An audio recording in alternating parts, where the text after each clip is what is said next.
In this video, we are going to see that if we want to print any specific pages in Google Docs instead of printing the whole document, let's say you want to print only the odd pages and then the even pages, just because you want them to be printed on the both sides of page.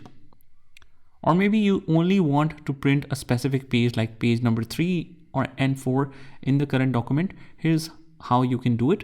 First of all, just choose the print icon from the top in the toolbar menu.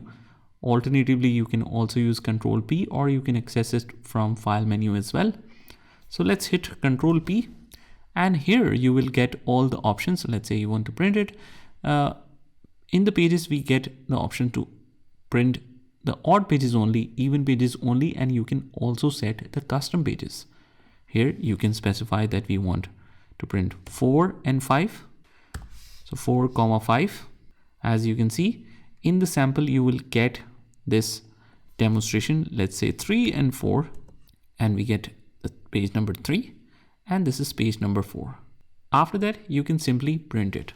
Similarly, if you want to print only page 1 to 3, instead of specifying 1, 2, 3, we can use this dash character 1-3, write it here, and you get 3 pages in the preview. And that's how you do it. I hope you found this video helpful, and if you did, hit the like button and subscribe to our channel, and I will see you in the next one.